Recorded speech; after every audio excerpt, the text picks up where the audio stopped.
Hey, Chiefs Kingdom, some breaking news from the last hour or so. L'Jarius Sneed heading to IR. We cover what that means in just a moment. Plus, take a look at some replacements. But first, mailbag time later this week. Use hashtag Chiefs to get your questions on the show. I'll answer as many of your guys' questions as I can. Big week 4 coming up, so wanted to do a mailbag for you guys. So use hashtag Chiefs and get your questions in. Now, today's video, L'Jarius Sneed collarbone injury. We break it down next on the Chiefs Report.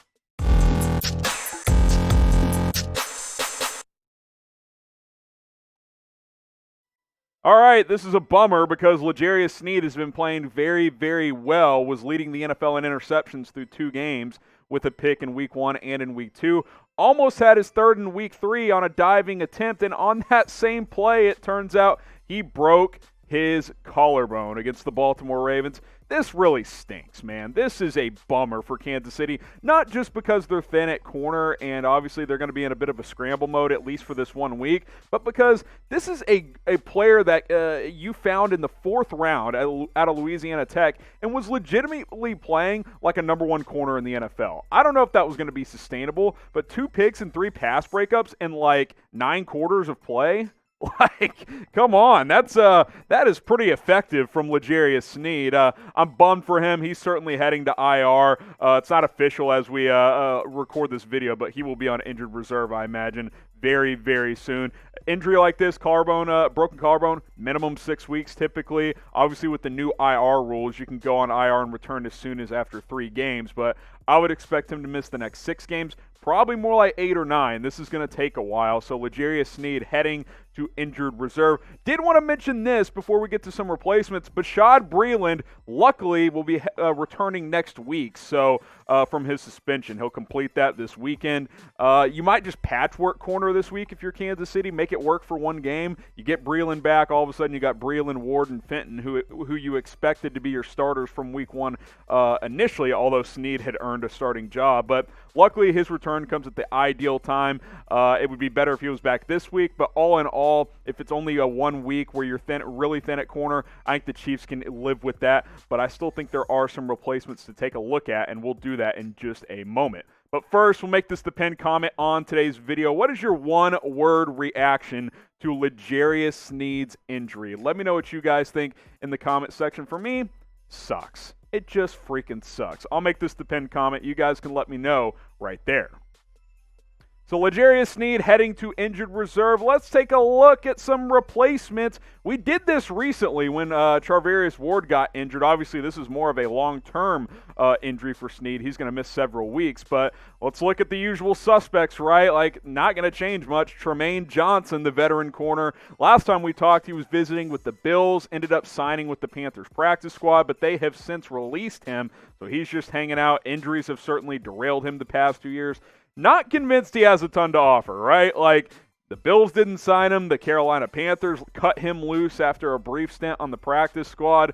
He's been pretty good when he's been out on the football field, but he's only played in 17 games the past 2 seasons, so hadn't been able to stay healthy. He's about 30 years old now, so yeah, you know, he's worth taking a look. I mean, all these guys are worth taking a look at because the Chiefs are very thin at corner, especially for Week 4. But Trumaine Johnson's got some injury problems now, and quite frankly, if he can't stick on the Carolina Panthers practice squad, I'm not sure what he has to offer at this point. Before we get to our next player here, we got this Chiefs sideline mask, the high-quality face covering here at chatsports.com/KCmask. This is the quality face covering you're seeing a lot of the players for the Chiefs and in the NFL wear. They're just $19.99. Take advantage. I'll put that link in the comments and in the description. Chatsports.com/KCmask. Get yourself a Chiefs sideline mask today. All right, let's look at Tramon Williams. I think he's the guy I would look at the most right now, especially if it's going to be just a short-term play. If you think Breeland can come back and be ready to go next week, 37 years old. He's certainly old, but he played really good last year for the Packers. He was really, really solid. I think he's an ideal short-term option here, a guy who shouldn't take long to figure things out and give you some snaps here. 39 tackles, couple of picks, 8 pass breakups last year as a 36-year-old corner in Green Bay. I'm surprised he's not on an NFL roster. Maybe he's not motivated to play, but I'd be motivated to chase the Super Bowl with the Kansas City Chiefs. I don't know about you. Tramon Williams is a vet. He's a good locker room guy. Even if he comes in and isn't ready to play week 3 and Breeland starts in week 4, I think he has value as a depth corner and a locker room presence. I think this could make some sense. I would at least give him a call and give him a workout. So should the Chiefs sign Tramon Williams? Type Y for yes, type N for no. Let me know what you guys think in the comment section. I say yes, but if you disagree, you can type your N for no. Prince Amukamara, and the longer this goes on, the longer I just think maybe he just stinks now because the Raiders cut him loose. By the way, Damon Arnett just went to IR for them, or just got hurt for them. They haven't exactly called Prince up. Maybe he's just not good anymore. I mean, last year he certainly declined, but it's not like he was terrible for the Chicago Bears. Like, he was a serviceable number 2 corner. I still think he can be that, but look, I don't understand the lack of interest at this point for Prince Amukamara for teams. Maybe he doesn't have much left in the tank. Maybe the Raiders are telling teams like, guys, we had him in camp. He doesn't have it anymore. That could be the case. You see that happen with corners, especially after the age of 30. One day they have it, the next day they don't. I'm not saying that's happened with Prince Amukamara, but something's up here because based on what we saw last year, he should at least be on a roster, if not a number 2 corner somewhere. He can't find a job. So, again, like all these guys, I would call him, I would work him out, I would see if he's interested, but maybe the chatter around NFL circles is that he's not any good. So name a cornerback the Chiefs should sign. I took a look at 3 right there.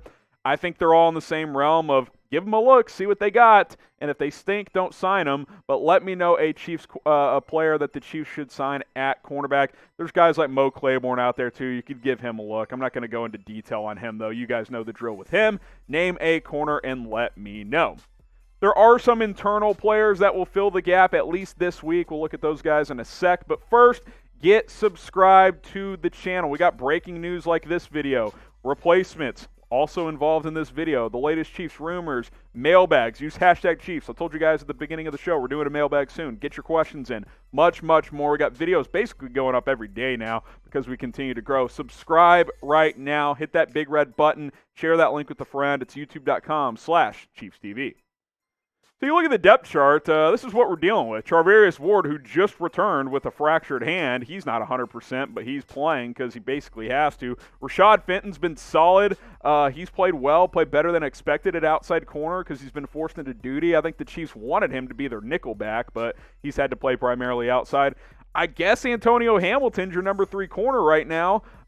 So, I mean, this week, maybe he has to play some. When he had to play in week 1, he didn't look very good. He's more of a special teams player, but, you know, for 1 week, I guess that's okay. That can't be a long-term answer there. Luckily, Breeland's coming back next week. BoPete Keyes, I know this is a player the Chiefs are intrigued by. They traded back into the 7th round in this past draft to pick him up. He's been active for 1 game, hasn't recorded any stats. I think he's played some special teams, but doesn't have any tackles or anything this year. And then Lavert Hill. Maybe the Chiefs promote him from the practice squad. The player out of Michigan. We'll see what his deal is. But, you know, this just stinks, man. I was so fired up with what L'Jarius Sneed was bringing to the table for the Kansas City Chiefs, and now he's got a broken collarbone. The Chiefs have been pretty snake-bit at corner early on this year with Breeland's suspension, Ward's short-term injury, and now L'Jarius Sneed, but they just keep on winning. That's the good news. The defense has played well. I think the Chiefs can overcome this. Hopefully Sneed can get right, get healthy, get ready for that playoff run as the Chiefs chase another Super Bowl.